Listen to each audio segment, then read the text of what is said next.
자, 반갑습니다. 최일입니다. 자, 9월 모의고사 보느라 고생들 하셨고요. 자, 일단 해설 강의 진행할 건데 뭐 전문항은 다 하진 않겠습니다. 자, 그 EBS에 올라온 오답률 탑 10 해가지고요. 주요 문항 위주로 해설하겠습니다. 자, 일단 먼저 8번 보겠습니다. 자, 오답률은 85.4%고요. 아마 1번으로 정답을 체크한 학생들이 많았을 것 같습니다. 자, 일단 봅시다. 자, 감여와 을남은 이것도 좀 신기합니다. 보통 보면 이제 감남과 을려라고 나오는데 이제 감여와 을남이라고 나왔죠. 그죠? 이것도 좀 신선하네요. 자, 일단 갑과 을은요 법률론 관계에서 A를 출산했습니다. 자, 한번 적어볼까요? 자, 감여와 그 다음에 자, 을남은요 자, 법률론 상태에서 A를 출산했고요. 혼중자죠. 자, 그 다음에 A가 6세 때 갑과 병에 자, 부정행위를 이유로 재판상 이혼을 하였습니다. 여기서 부정한 이유를 오케이, 아무튼 부정행위를 이유로 재판상 이혼을 했다. 자, 그러면 얘들은 재판상 이혼을 했고, 자, 그 후 갑과 병은요 법률혼을 했고요. 자, 적법한 절차를 거쳐가지고 A를 친양자로 입양을 했습니다. 얘는 친양자. 그러면 여기까지 나왔다면 일단 하나는 생각을 하고 있어야겠죠. 을과 A의 친자 관계는 끊어집니다. 완전하게 단절되죠. 단 갑과 A 간의 친자 관계는 여전히 유지된다라는 것까지 항상 기억을 하시고, 그 다음에 1년 후 자, 을은요 자, 불의의 사고로 유언 없이 얘는 사망을 했고, 자, 갑과 병도 자, 성격 자유로 얘는 협의이혼했습니다.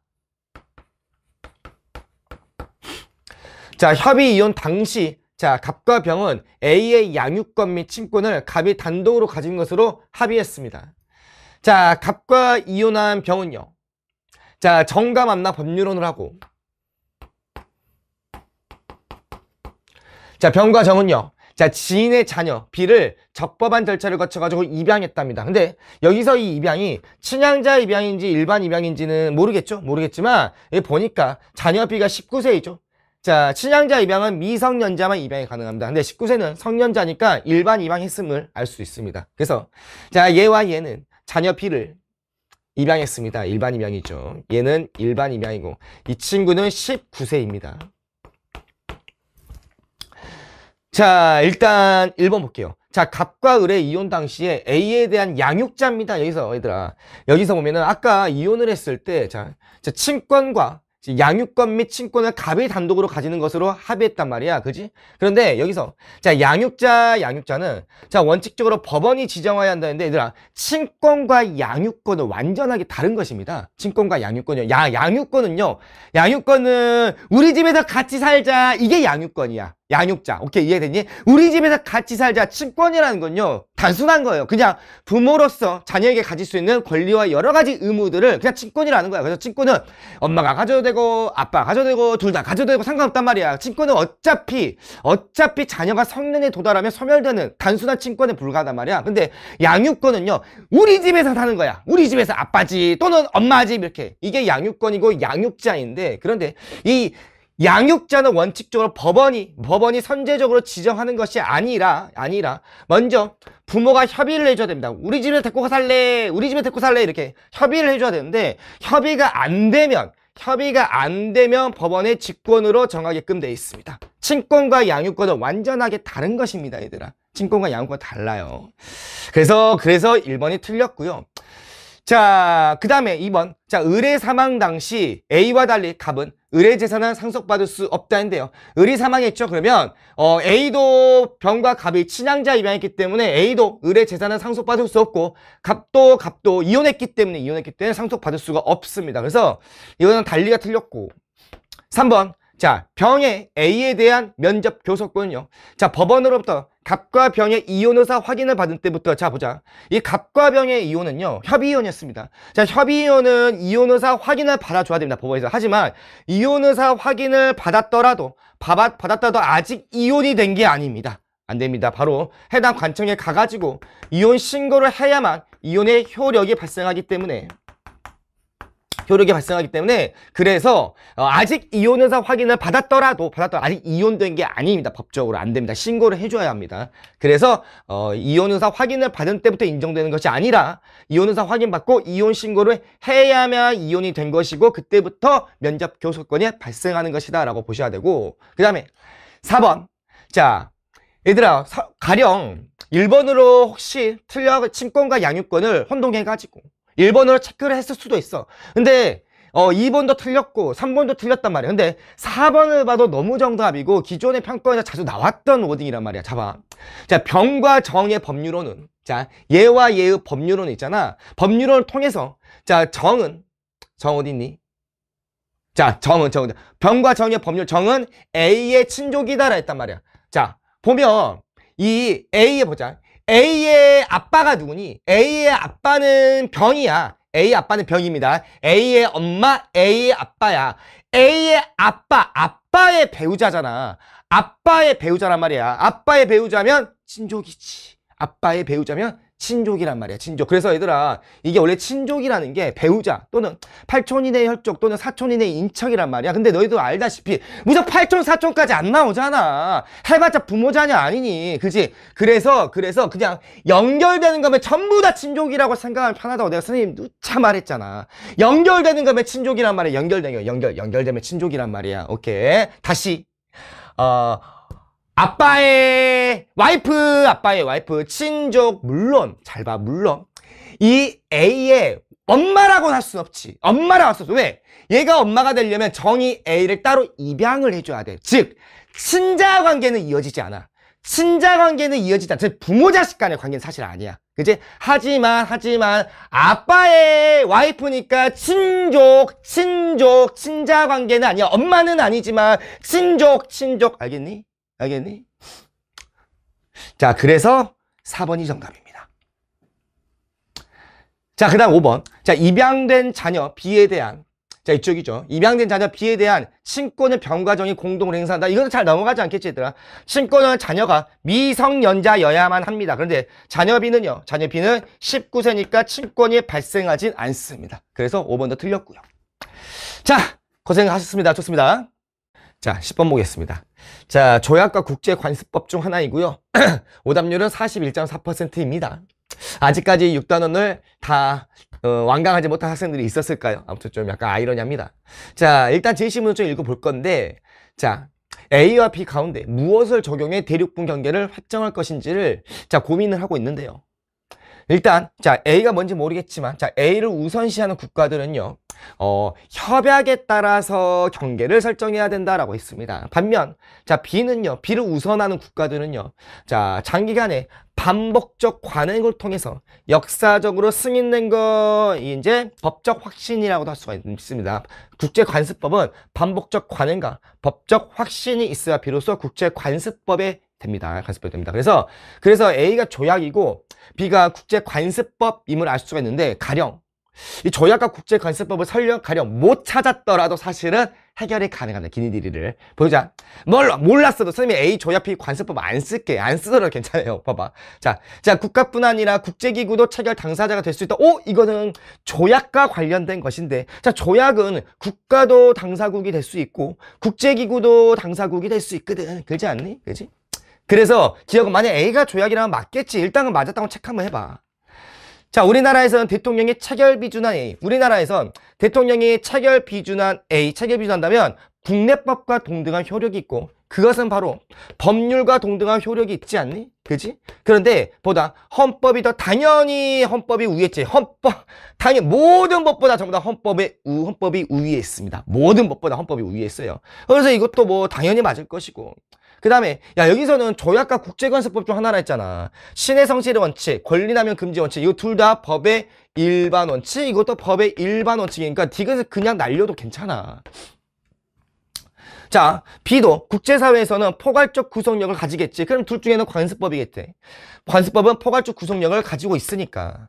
자 이를 위반한 국가의 동의 없이도 국제사법재판소가 재판 관할권을 행사할 수 있다 했는데 여기서 국제사법재판소의 재판 관할권이란 말이야. 만약에 A 국가와 그 다음에 B 국가가 분쟁을 하고 있단 말이야. 그러면 국제사법재판소에서 야 너희들의 분쟁을 내가 해결을 해줄게 라고 강제적으로 관할할 수 없어. 이거 안 돼. 다 반드시 분쟁 당사국 모두 다 A국가도 저희의 분쟁을 해결해 주세요.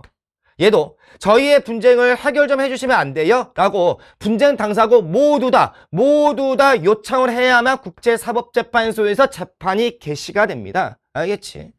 그래서 이를 위반한 국가의 동의 없이도 안 돼요. 동의 없이도 안 돼요. 그래서 정답은 기역, 니은입니다. 기역, 니은. 그래서 이거만 봐도 사실은 디귿, 니을이 날려집니다. 사실은 디귿, 니을이 날려지기 때문에. 그래서 정답은 1번입니다. 좋습니다. 자, 11번입니다. 자, 사실 이제 오답률은요, 71.8%로 자, 2위긴 합니다. 1위는 아까 문제였던 8번 문제였는데요. 사실 이제 중상위권 학생들 기준으로 따지면 사실 11번이 가장 어려운 문제였지 않을까 좀 싶습니다. 일단은 공부가 약간 거달기로 공부한 학생들은 8번도 틀렸을 것, 8번 좀 약간 중점적으로 틀렸을 것이고, 중상위권 학생들이 만약에 한 개 정도 틀렸다 라고 한다면 아깝게 47점 정도 맞은 학생들이라면 보통 이제 11번은 다 틀리지 않았을까. 괜찮습니다. 괜찮아요. 이 정도 틀리니까 어떤 문제를 틀리는 거에 따라 좀 다른 것 같아요. 예를 들면 좀 이따 하겠지만 뭐 14번이나 15번이나 뭐 12번이나 13번이나 이런 것들 틀리면 사실은 문제가 좀 있습니다. 저 지금 이 시점에서. 그런데 이 11번 같은 경우는 어차피 틀리라고 낸 문제이기도 하고요. 그러니까 괜찮습니다. 이거 틀렸더라도 와, 나 공부 너무 안 했다. 더 열심히 해야겠다. 이러지 않아도 된다라는 것입니다. 물론 공부를 안 하라는 말은 아니지만. 자, 한번 보자.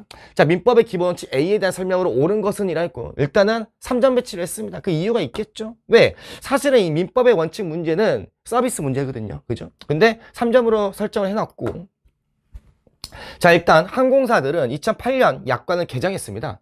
자, 항공 마일리지의 유효기간을 10년으로 정했는데요. 자, 이 약관에 의해서 마일리지가 소멸된 고객들은 항공사를 상대로 제기한 소송에서 약관의 규제에 관한 법률 제6조에 따라 해당 약관이 신의 성실의 원칙을 위반하여 자, 공정성을 잃은 약관 조항에 해당하므로 무효다. 불공정 계약은 무효이지 않습니까? 그래서 주장을 했습니다. 즉, 자, 그래서 항공사를 상대로 제기한 소송 고객들은요, 계약 공정의 원칙에 위반되지 않냐, 계약 공정의 원칙의 위반을 그 이유로 주장을 했습니다. 그래서 누가 봐도 이 정도까지는 계약 공정의 원칙으로 이해할 수가 있습니다. 그런데 이해 대법원은 해당 약관이 자, A의 한계를 일탈하여 그 다음에 자, 약관 조항을 무효로 볼 정도에 이르렀다고 볼 수 없다고 판시하였습니다. 그러면 너희들이 일단 이쪽에 이제 A가 나와 있으니까 일단은 A를 찾아야 하는데 여기서부터 여기까지 읽어보니까 일단 계약 공정의 원칙과 너무 어울린단 말이야. 그래서 A의 한계를 일탈한다? 그러면 뭘까? 그럼 계약 공정의 원칙의 한계를 일탈하여? 이거 좀 이상한데? 분명 그랬을 거야. 그러면 계약 자유의 원칙의 한계를 일탈하여? 이것도 좀 약간 이상한데? 당연히 이상하게 받아들여져야 해. 그게 정상이야. 왜? 여기서부터 A의 한계를 일탈하여 약관 조항을 무효로 볼 정도에 이르렀다고 볼 수 없다고 판시했다. 이 워딩 자체로 계약 자유의 원칙인지 또는 계약 공정의 원칙이라는 것으로 못 박는 건 불가능합니다. 왜? 너무나 중의적이에요. 너무 중의적 해석이 가능하기 때문에 이걸로 못 박는 건 힘들단 말이야. 너희도 그러고 기존의 기출문제를 풀어봤으면 알겠지만 이런 워딩으로 찾는 게 약간 힘들거든. 그래서 출제자는 여기서 끝마치지 않고 좀 더 이야기를 풀었던 것 같아요. 좀 더 들어보자. 자, 이는 항공사들이 마일리지의 유효기간 제도를 도입하여 얻는 이익만큼 고객들의 이익이 충분히 보장되었다고 보기에 미흡한 점은 있지만 그 이익의 불균형 정도는 법률관계의 형성의 자유를 침해하는 것에 이르지 않았다고 보았다라고 했거든요. 자, 그래서 여기서 법률관계 형성의 자유를 여기서 이쪽은 좀 따로 체크해놓고요. 법률관계 형성의 자유를 침해하는 것, 여기서 침해하는 것에 이르지 않았다고 본 것이다 라고 나와 있죠. 즉 여기서 이 출제자도요, 여기서부터 여기까지를 출제를 했을 때, 여기서 이야기를 풀어냈을 때 뭔가 여기서 확실하게 본인도 알았을 것 같아요. 이걸로 특정할 수 없겠다. 그래서 여기서 다시 이쪽에 마지막에 제시문 마지막에서 다시 이쪽에서 재진술을 해줬던 것 같습니다. 재진술입니다. 즉 이쪽 워딩은 똑같습니다. 대응되는 문장입니다. 대응되는 문장인데, 즉 재진수를 했단 말이에요. 다시 똑같은 문장이야. 똑같은 문장이고 같은 맥락인데 표현만 달리했습니다. 표현만 달리했어요. 그래서 이쪽으로 해가지고 얘네들이 A를 찾을 수 있도록 문제를 설계한 것 같습니다. 자, 그래서 A의 한계를 일탈하여, 이 A의 한계를 일탈하여가 바로 침해하는 것을 의미합니다. 같은 의미이고 다른 표현으로 쓴 것입니다. 같은 의미입니다. 그 다음에 약관 조항을 무효로 볼 정도에 이르렀다고 볼 수 없다. 이르지 않았다고 보았다. 라면서 마지막에 재진수를 해줬습니다. 즉 이쪽 워딩은 대응됐습니다. 대응되는 문장입니다. 그래서 이 법률 관계의 형성의 이 법률 관계의 형성의 자유는 계약 자유의 원칙으로 볼 수 있기 때문에 그러면 이 A는 계약 자유의 원칙이구나 라고 하셨어야 됐습니다. 그렇죠. 그래서 A는 계약 자유의 원칙이었습니다. 그래서 이런 맥락의 문제가 평가원에서 처음 냈던 건 사실 아닙니다. 마치 출제자는 너희들은 이거 계약 공정의 원칙으로 이해해. 하지만 계약 자유의 원칙이지롱. 이라고 이런 식으로 문제를 출제한단 말입니다. 지금 항상 선생님이 말하지만 지금의 정법이 아니라 국어화 돼버렸습니다. 국어됐습니다. 그래서 맥락을 잘 이해하셨어야 됐고, 영어는 틀려도 괜찮아요. 틀려도 괜찮지만 일단 우리 수능에서도 이제 이런 유형의 문제가 나올 수 있음을 항상 인지하시고 문제를 풀어나가면 될 것 같아요. 괜찮습니다. 틀려도 괜찮아요.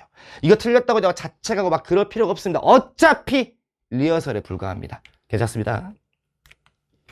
뭐 선지는 그렇게 어렵지는 않았죠. 그죠? 그래서 선지는 이거는 이제 소유권 공공복리의 원칙, 그 다음에 이거는 소유권 절대의 원칙, 그 다음에 이거는 계약 자유의 원칙, 그 다음에 이게 계약 공정의 원칙, 계약 공정의 원칙이죠. 그래서 4번으로 체크한 학생이 많았을 것 같은데 정답은 3번입니다. 3번이었습니다. 그리고 이거는 과실 책임의 원칙에 해당되는 것이고요. 자, 아무튼 고생들 하셨습니다. 자, 12번. 자, 오답률도 거의 50%네요. 자, 헌재는요, 헌법 해석과 관련된 분쟁 해결을 위한 사법기관으로 다양한 심판을 담당하는데, 이 중 A는요, 법률의 위헌 여부가 재판의 전제가 되었을 때, 소송 당사자의 재청 신청 또는 법원의 직권에 따른 재청으로 법률의 위헌성을 결정하는 심판이라 했기 때문에 A는 위헌 법률 심판일 것이고,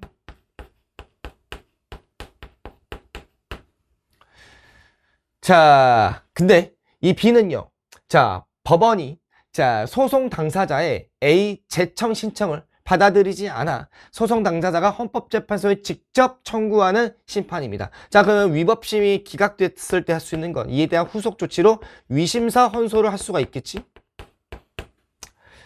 C는 공권력 행사 또는 불행사로 국민의 기본권 침해 여부를 판단하는 심판이니까 얘는 권구제 헌법소원 심판이 될 거야. 1번 날려버리고 2번 국회에서 제정한 법률의 근거를 둔 명령이나 규칙은 당연히 위헌법률 심판의 대상이 아닐 것입니다. 왜? 위헌법률 심판은요, 법률의 위헌성을 심사하는 것이다. 법률의 위헌성입니다. 근데 얘네는 법률이 아니잖아요. 그죠? 그래서 일부러 출제자 입장에서도 명령만 넣지 않고 일부러 규칙까지 넣었던 것 같습니다. 왜냐하면 명령도 법률과 동등한 효력 있는 명령이 있기 때문에 위헌법률 심판의 대상이 될 수도 있기 때문에, 그래서 여기까지 넣어서 확실하게 오답으로 만들었습니다. 그 다음에 3번. B에 대한 위헌심사 헌법소원 심판에 대한 헌법재판소의 결정, 헌재의 경우에는 불복 불가능합니다. 안 됩니다. 헌재의 결정은 1심 종결입니다. 1심 종결입니다. 그 다음에 4번. 국민뿐만 아니라 법원도 권리구제 헌법소원 심판의 청구권자이다. 헌법소원 심판의 청구권자는 오직 국민만 가능합니다. 오직 국민만 돼요. 위헌법률 심판의 청구권자는 법원이죠. 그 다음에 B와 달리 C는 국회의 입법권에 대한 견제 수단이 된다. 이거는 달리가 당연히 틀렸겠죠. 그죠? 그래서 정답은 2번입니다. 2번입니다. 그 다음에 바로 13번 가볼까요?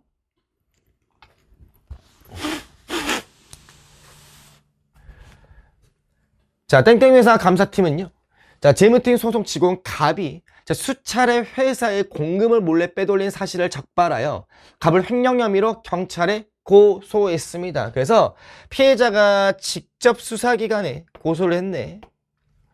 자, 갑은 구속된 상태에서 라고 했기 때문에 그러면 검사가 구속영장을 청구했고 구속 전 피의자 신문을 반드시 무조건 100% 거쳐가지고 판사의 구속영장이 발부가 되었겠구나.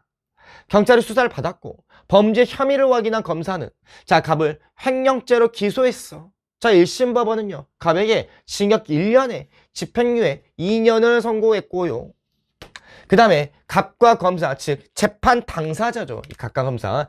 자, 피고인과 원고, 갑과 검사 모두 다 항소 기간 내에 항소하지 않았습니다. 항소 기간 내에 항소하지 않았다면 해당 징역 1년에 집행유예 2년의 판결은 확정 판결이 된 것입니다.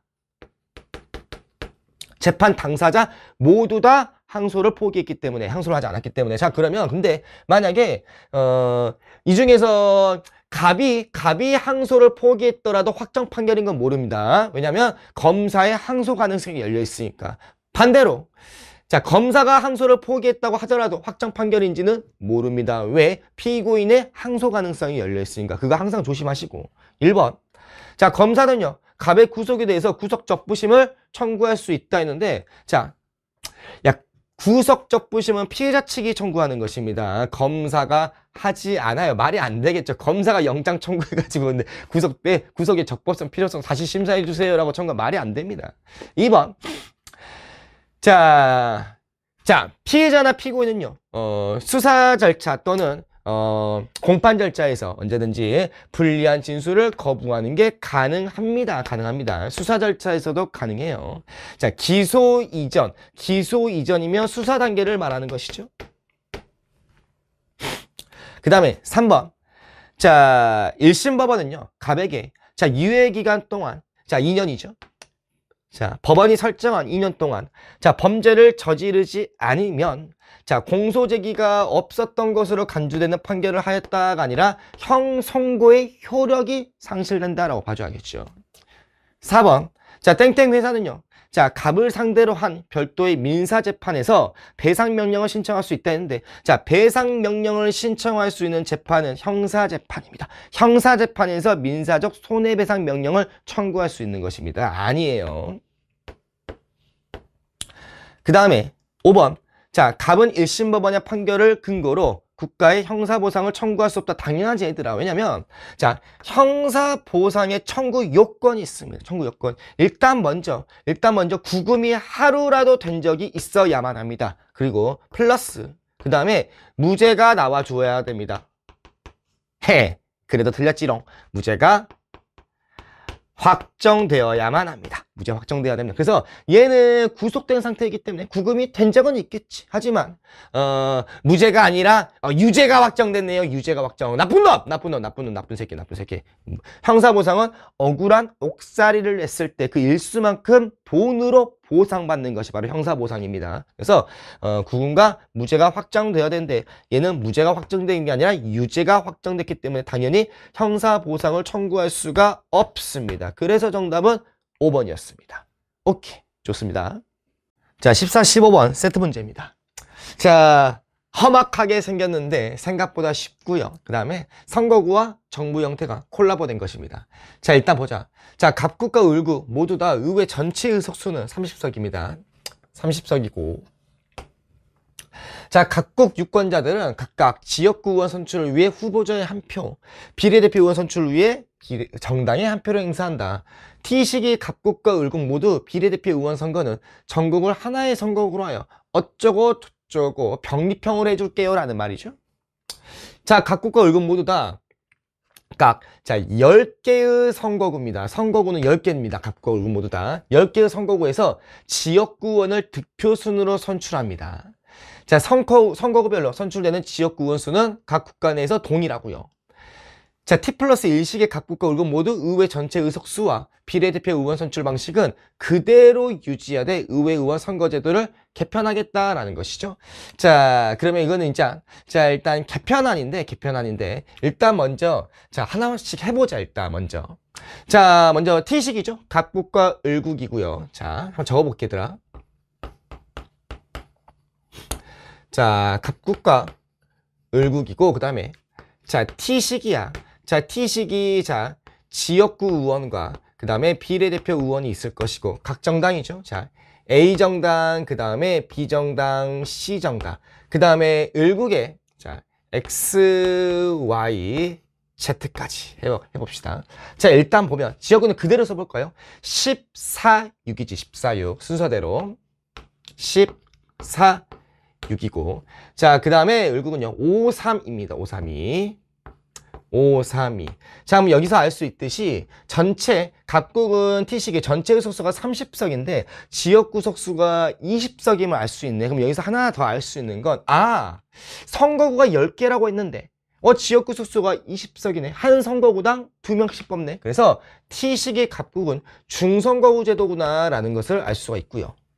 그 다음에 여기는 이제 5, 3이 10개죠. 10명을 뽑고 선거구가 10개니까. 그러면 이쪽은 을국의 T식이는 소선거구 제도이구나 라는 것을 알 수가 있습니다. 그러니까 괜찮지? 그 다음에 자, 그러면 전체 30석 중 20석이 지역구석이니까 전체 10석, 나머지 10석은 비례대표 의석수겠네. 그런데 정당 득표율에 따라서 10석을 배분해 주는 것이니까, 그러면 60, 20, 20이니까 10개를 60%, 10개를 20%, 10개를 20% 주면 되겠지. 그래서 순서대로 6개, 그 다음에 2개를 주게 될 거야.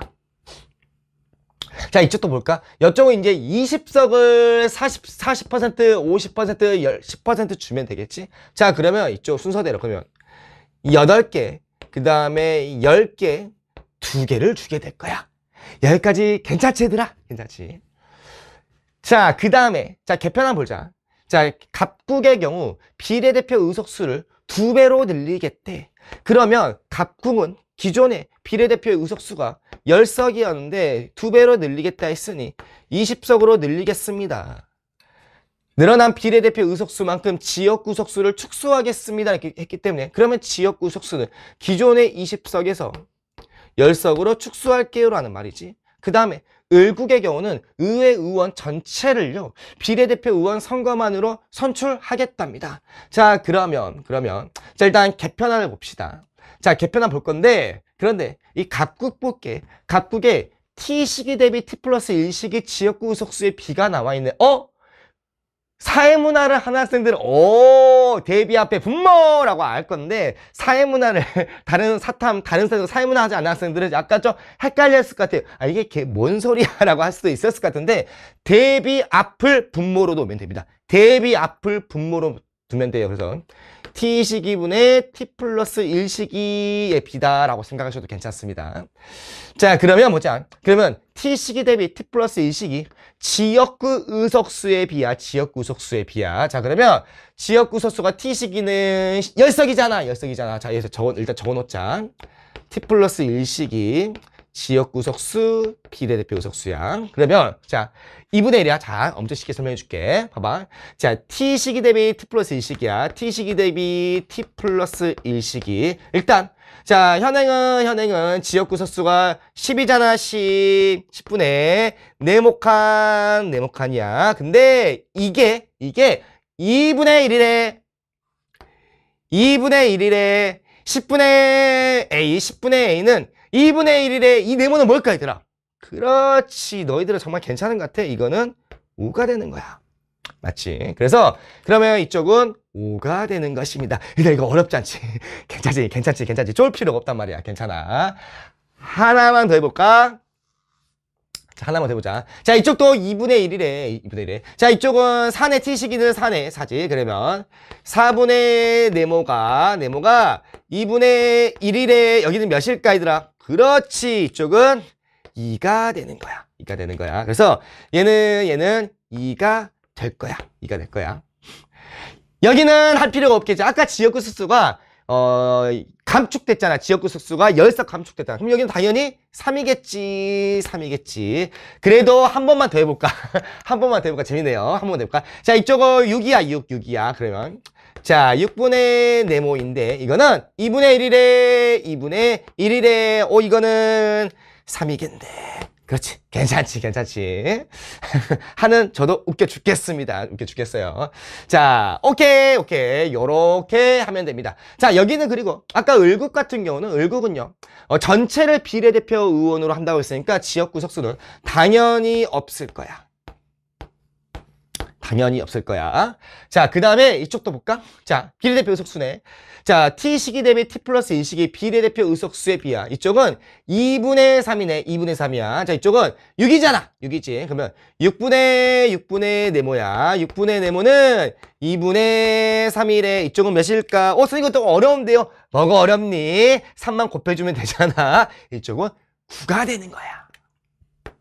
괜찮지? 괜찮지? 하나만 더 해볼까? 자, 보자. 왜냐면 이거는 없잖아요. 3은 1분의 3이야. 3은 1분의 3이야. 그러면 이쪽이 2네, 이게. 그래. 자, 2분의 네모야. 얘는 1분의 3이야. 이쪽은 6이 되겠네. 괜찮지? 그러면 얘는 6이 될 것이고.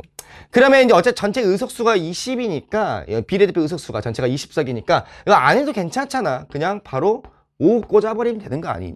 그지? 좋아. 자, 이쪽도 똑같이 하면 돼, 얘들아. 이쪽도 똑같이 하면 돼. 똑같이 한다면, 그러면 9, 18, 3이 나옵니다. 9, 18, 3. 9, 18, 3이 될 거야. 그리고 이거 헷갈려 하니까 여기서 끊어볼까? 이렇게 나눠볼게. 이렇게. 자, 좋아. 문제는 일단 끝났고. 자, 그 다음에 이제 좀 더 읽어보자. 일단 정부 형태지. 자, 아니다. 예, 14번부터 풀고 하자, 얘들아. 일단. 자, 14번. 자, T시기에 각 국과 달리 을국은, 자, 지역구 의원 선거에서 동일 선거구내에 당선자가 표의 등가성 문제가 발생할 수 있는 선거구제야. 선거구내는 중대선거구제도잖아. 그지? 그런데 중선거구제도는 갑국의 T식이야. 그렇기 때문에 을국이라 했기 때문에 1번은 틀렸고, 그 다음에 2번. 자, T 플러스 1시기에 을국의 X당과 Z당의 의회 의석수의 합이야. 합은 의회 전체 의석수의 과반이라 했단 말이야. 그러면 T 플러스 1식이 이쪽이지. 자, 그 다음에 을국의 X당과 Z당의 의회 의석수의 합이야. 그러면 X당과 Z당이면 27이네. 27이야. 27. X당과 T 플러스 1식이 을국의 X당과 Z당이지. 미안해. X당과 Z당은 9 플러스 3이지. X당, Z당 9 플러스 3이야. 그러면 의석수의 합은 12석이야. 의회 전체 의석수에는 30석이지. 과반이 아니잖아. 자, 3번. 자, T시기에 비해 T 플러스 1시기 갑국의 A당과 달리 C당은 의회 의석률이 증가했대. 자, 그러면 A당 볼까? 자, A당 같은 경우는 16석에서 14석이지. 그래서 16석. 어차피 의석수와률이 어차피 전체 의석수가 같으니까 같은 상대치를 가져. 괜찮아.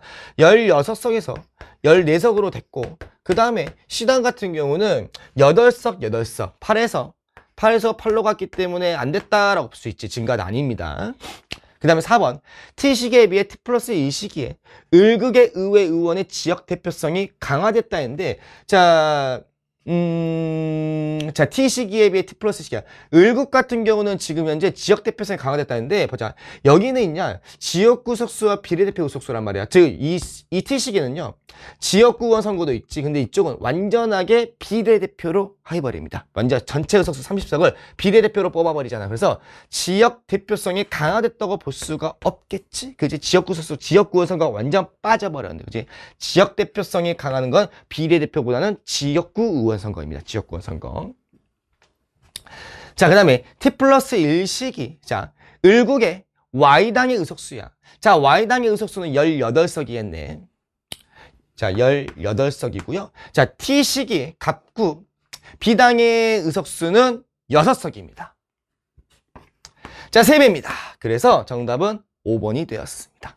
5번까지 가기가 좀 시간이 살짝 오래 걸렸을 것 같긴 합니다. 자, 그 다음에 15번. 자, 그럼 제시문을 한 번 더 읽어볼게. 자, 한편. 자, 갑국과 을국의 시기별 정부 형태는 전대 또는 전형적인 의원내각제 중 어느 하나에 해당하고, T시기의 갑국과 을국의 정부 형태는 서로 다르대. 즉, T시기의 갑국과 을국의 정부 형태는 서로 다르다고 했어. 다르다고 했고, 그 다음에 자, 이 중 기억 한 국가가 자, 정부 형태를 변경했대. 그래서 T+1 시기에 두 국가의 정부 형태는 서로 같아졌대. 결과론적으로 T+1 시기는 서로 같아졌대요. 한 국가만 정부 형태를 변경해가지고. 자, T 시기의 행정부 수반은요, 각국이 C당 소속이래. T 시기는 C당 소속. 이쪽이죠? 여기 체크할까요? 이쪽이 행정부 수반이야. 별표를 칠게요. 그 다음에 자, 을국이 X당 소속입니다. 이쪽은 X당 소속이고요. 그 다음에 T+1 시기 행정부 수반은 각국이 A당 소속. 그 다음에 을국이 Y당 소속입니다. 이쪽이죠.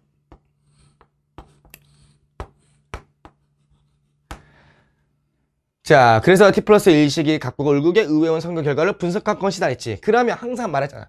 정부 형태를 보면 과반 의석을 차지한 정당을 찾아내야 돼. 근데 자, 이 T 시기 각국 보니까 A 정당이 전체 30석 중에서 과반 16석인데 의원 내각제라면 과반 의석을 차지한 A당에서 행정부 수반이 나와줘야 되는데 어머나 C당에서 나왔음으로 보아.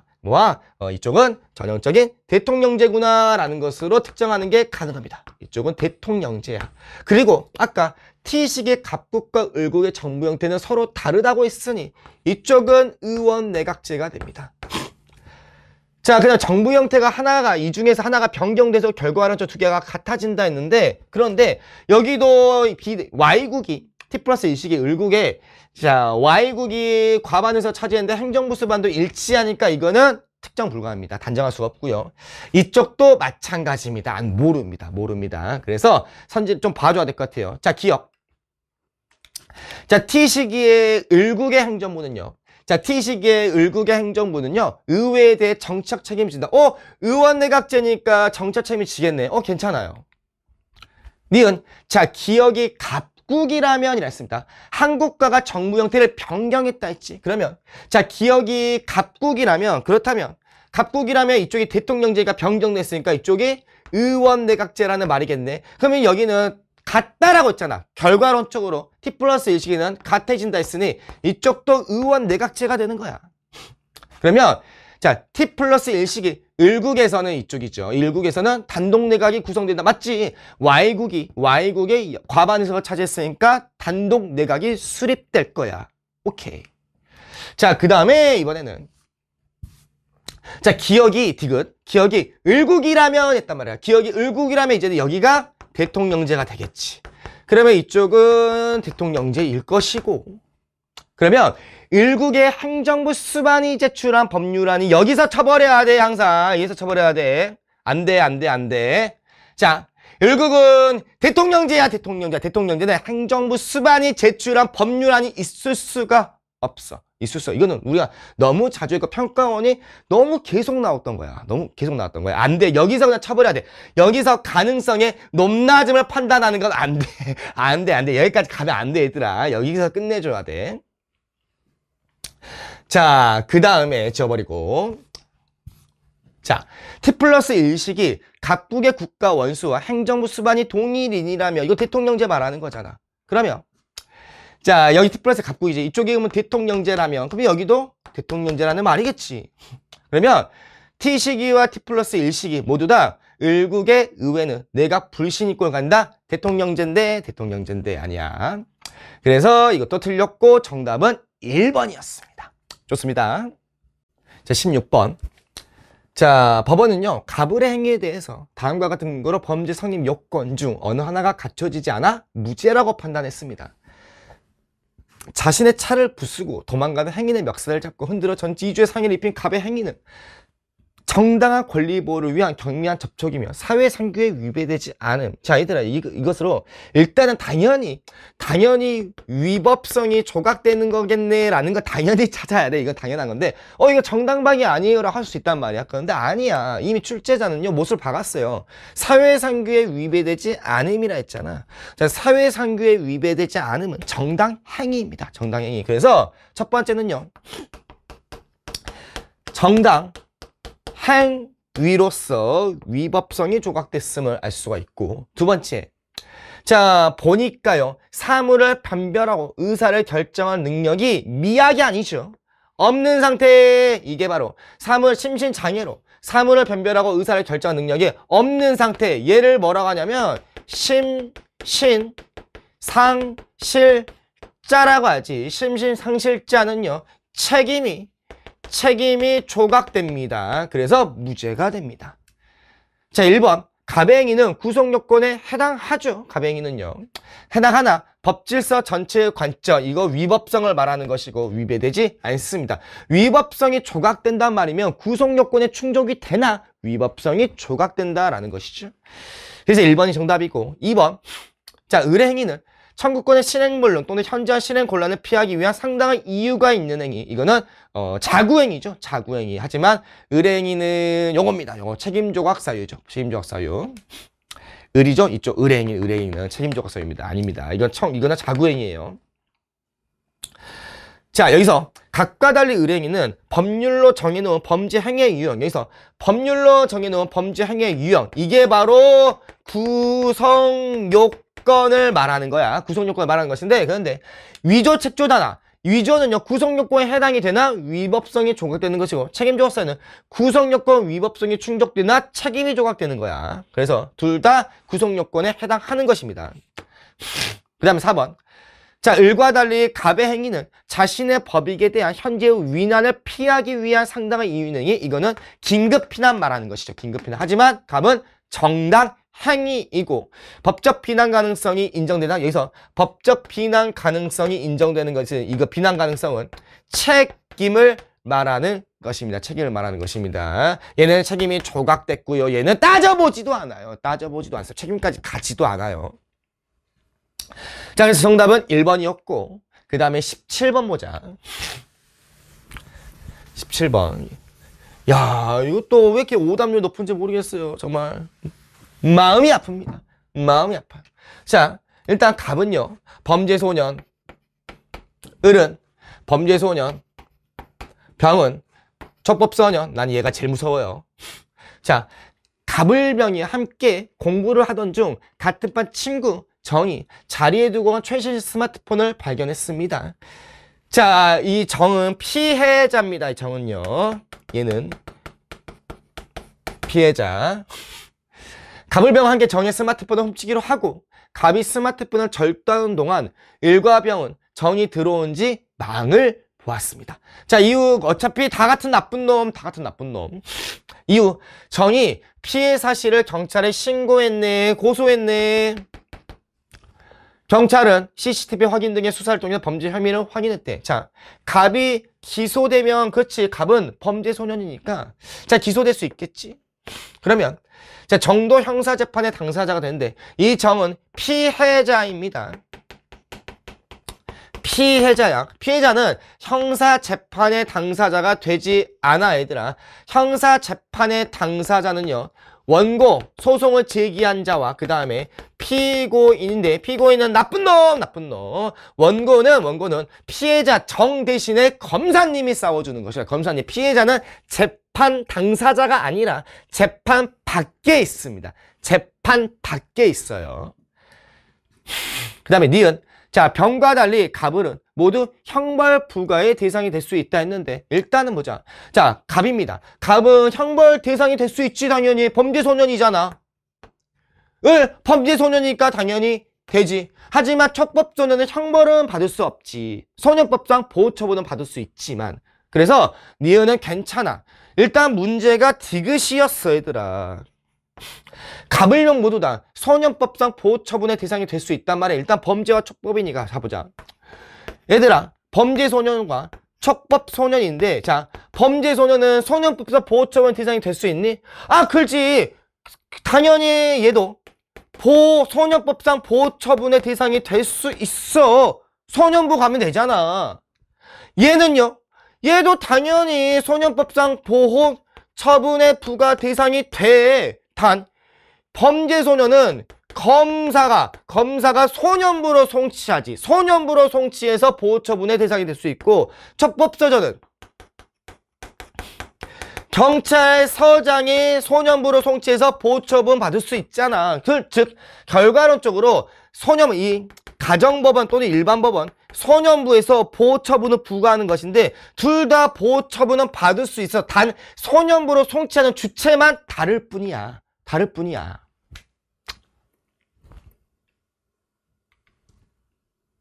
3번 정답이, 4번 정답입니다. 자, 그 다음에, 자, 18번입니다.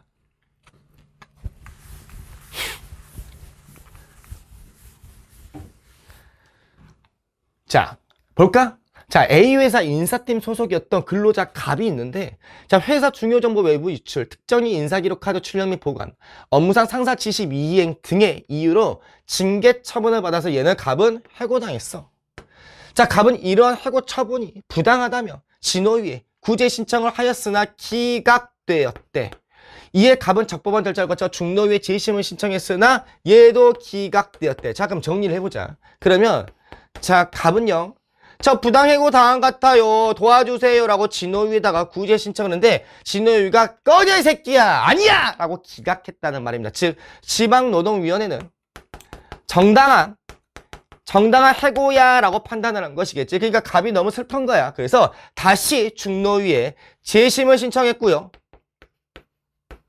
중노위에 중앙노동위원회에다가 갑이, 이쪽도 갑이겠지. 갑이 재심을 신청했고 중노위가 재심을 신청해서 얘도 기각했으니 진호위와 같은 판단을 했구나라는 것을 알 수가 있습니다.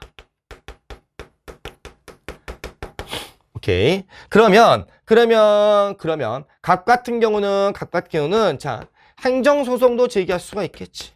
이제 갑도 할 수 있어요. 여기까지 뭐 다 기억하시고, 그 다음에 두 번째, 자, 비회사 제조 부서에서 근무하면서 노동조합 활동을 활발히 참여해온 을이 있어. 노조가 나왔네. 자, 을은요, 조합원 자격이 자동 상실되는 총무부로 사용자에 의해서 전보됐대. 을은 이러한 전보 조치가 조합활동 차단 목적이 있으므로 부당노동 행위에 해당한다며 진호위에 구제 신청을 하였고 이는 인용되었대. 자, 그러면 일단 을은 해고당한 건 아니야, 얘들아. 을은 해고당한 건 아니었단 말이야. 근데 을은요, 지방노동위원회에다가 저 부당노동 행위 당한 것 같아요 라고 했는데 진호위는 을의 구제 신청을 인용해줬어. 그러니까 얘는, 진호위는요, 부당노동 행위가 맞다라고 한 것이지. 그래서 이제 사용자가 열의받은 거야. 왜요? 아니잖아요 라면서. 그래서 사용자가 중앙노동위원회에 중노위에 재심을 신청해서 또 기각했대요. 즉 여기서도 부당노동 행위가 맞다, 부당노동 행위가 맞다라고 했겠지. 그렇기 때문에 그러면 어차피 여기도 이제 행정소송도 제기할 수 있겠지. 누가? 바로 사용자가 행정소송을 제기할 수 있을 것입니다. 자, 1번. 갑은 재심 판정에 불복하여 행정소송을 제기할 수 있다. 아니지, 갑은요, 행정소송 할 수 있죠. 그죠? 없다가 아니라 있답니다. 2번, 갑은 노동위원회의 구제 절차를 거치지 않고 법원에 해고의 효력을 다투는 이거 민사소송이지. 이거는 언제든지 할 수 있어. 언제든지 할 수 있습니다. 해고 무효확인 소송은. 그래서 없다가 아니라 있다가 맞고요. 자, 을뿐만 아니라 비회사 노조도요, 을에 대한 전보 조치에 대해서 진호위에 구제 신청을 할 수가 있다. 그렇죠. 자, 을은요, 부당노동 행위를 당했기 때문에 을도 할 수 있지만 플러스 노동조합도 진호위에다가 구제 신청을 할 수 있잖아. 부당노동 행위니까. 그래서 3번이 정답이고 4번. 진호위와 달리 중노위는 갑에 대한 해고가 정당하다고 보았다. 둘 다 정당하다고 보았다. 5번. 중노위와 달리 진노위는요, 을에 대한 전보 조치가 을의 근로삼권을 침해한 것이라고 봤다.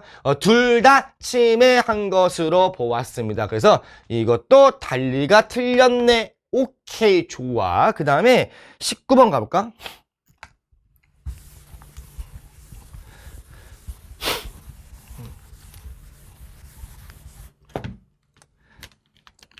자, 19번을 좀 보면, 자, 갑은요. 자, 적어볼게. 자, 갑은 미성년자야.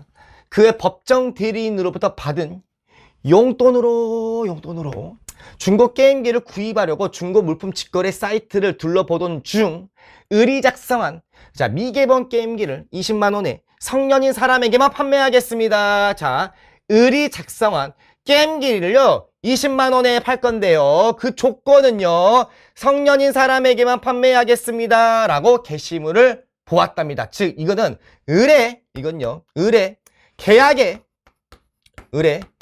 계약의 조건입니다. 계약의 조건이에요. 계약의 조건. 계약의 조건은 성년인 사람에게만 판매하겠습니다 라는 거야.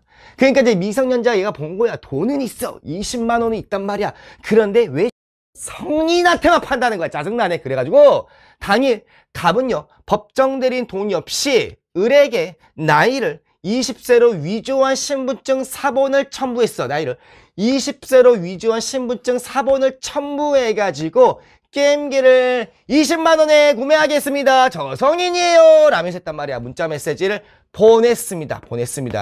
이거 그래서 갑의 신분증 사본을 확인한 을은 성인이시군요 라면서 갑에게 20만 원에 판매하겠다는 답을 보냈습니다. 그래서 일단은 청약이 있었고, 자, 그 다음에 20만 원에 판매하겠습니다 라고 했기 때문에 을의 승낙이 있었기 때문에 그래서 청약과 승낙이 합치하는 시점, 이 시점에서 계약은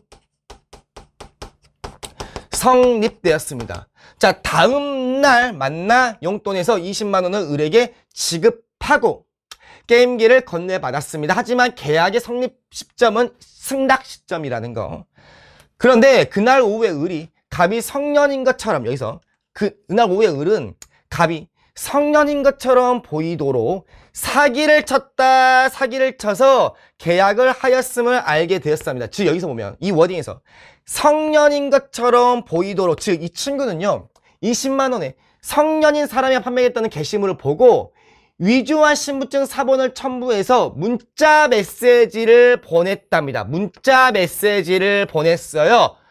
신분증 사본을 첨부해서 20만 원을 구매하겠습니다 라고 했다고. 위조된 신분증 사본을. 그래서 이 행위 자체가 사기라는 것입니다. 이 행위 자체가 사기라는 거야. 그래서 계약을 하였음을 알게 되었다는 것입니다. 즉 갑은 미성년자이고 을과 계약을 했고, 이들의 관계는 갑은 일단 용돈으로 구매를 한 건 맞기 때문에 그래서 해당 계약은 확정적으로 유효한 계약입니다. 확정적으로 유효한 계약이고, 그래서 미성년자임을 이유로 취소할 수는 없습니다. 취소할 수 없는데, 그런데 알고 보니까 이 새끼가 사기를 쳤네. 그치? 그러면 일단은 갑과 법정대리인은 미성년자임을 이유로 취소권을 행사할 수 없지. 그런데 알고 보니까 이 새끼가 사기를 친 거야. 그러면 을은요 우리 민법에 취소 사유 있잖아. 얘들아, 뭐니? 오박사 재능은 취소잖아. 차고 강박 사기는 취소야. 맞지? 차고 강박 사기. 제한 능력자의 법률행위. 그래서 사기를 쳤잖아. 사기를 이유로 취소 가능해. 그리고 출제자는 마지막에 사기라는 키워드를 직접적으로 언급했잖아. 이 사기라는 언급을 했단 말이면 뭔가 취소와 관련된 선지를 출제하겠다라는 강력한 의지가 녹여져 있는 거야. 사실은 언급했잖아. 제시문이. 그지? 그렇기 때문에 그러면 을은 이 새끼가 사기를 쳤으니까 그러면 사기를 이유로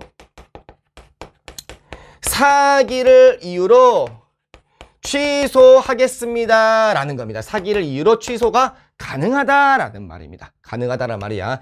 얘는 사기쳤어요. 성년인 척 계약의 조건, 여기서 이 계약의 조건에는 성인인 사람에게만 판매하겠습니다 라고 했단 말이야. 그러니까 그러면 성인처럼 속여야지 해가지고 위조된 신분증을 첨부해서 문자 메시지를 보낸 이 행위 자체가 사기라는 것입니다. 자, 1번. 자, 게임기 매매 계약은 갑이 게임기를 건네받는 시점이 아니라 승낙 시점이라고 아까 말을 했지. 그 다음에 2번. 자, 갑의 법정대리는 자신의 동의가 없음을 이유로 게임기 매매 계약을 취소할 수 있다, 아니다, 취소할 수 없습니다. 얘도 취소 못하고요. 얘도 취소 못합니다. 안 됩니다. 물론 얘들 용돈으로 구매도 했으면, 그러면 그 다음에 또 적극적 속임수를 이용했죠. 위조 또는 변조된 신분증을 이용해가지고 계약을 체결했기 때문에 아무튼 이거든 뭔가 해당 계약은 확정적으로 유효한 계약이기 때문에 그래서 미성년자임의 이유로 취소권 행사는 불가능합니다. 안 됩니다. 3번. 을은요, 추인이 있기 전까지 게임기 매매 계약의 체결 의사표시를 철회할 수 있다. 아닙니다. 이미 완성된 계약이기 때문에 철회권 행사가 배제됩니다. 확답 촉구도 배제가 되고요. 4번. 을은 갑의 사기를 이유로 게임기 매매 계약을 취소할 수 있다. 4번이 정답입니다. 4번이 정답입니다. 그래서 얘들아, 이거 봤을 때 사실 되게 러프하게 가도 되거든. 진짜로 봐봐. 너무 딥하게 생각할 필요는 없을 것 같아요. 되게 러프하게. 이미 출제자는요, 갑이 사기 쳤다라고 언급했단 말이야. 알고 있잖아, 얘들. 사기를 이유로 취소는 가능하다는 거 알고 있잖아. 그럼 가면 돼. 사기 쳤네? 사기는 취소니까. 사기 이유로 매매계약 취소할 수 있다. 바로 연결하는 게 가능하잖아. 어렵지 않아. 5번. 을은 갑의 법정들인 게 게임기 매매 계약을 추인할 것인지 여부에 대한 확답을 촉구할 수 있다. 확정적으로 유효한 계약이기 때문에 이미 완성된 계약이기 때문에 확답 촉구는 안 됩니다. 확답 촉구는 안 돼요. 그래서 정답은 4번이었습니다. 좋아요. 그 다음에 20번 보겠습니다. 자, 20번 보겠습니다. 자, 일단 좀만 빨리 할게요. 자, 일단 확정해 줄 수 있는 건, 자, 국제연합의 모든 회원국으로 구성된 A가 있죠. A가 B를 대신해서 총회 아니면 안보리니까요. 그래서 A가 총회이고요. 그 다음에 B가 안보리입니다. 자, 빨리 가보자. 기억. 자, 국제연합의 최고 의사결정기관은 총회야. 총회. 자, A는 총회가 맞네. 총회는 주권 평등의 원칙이 적용되고 있죠.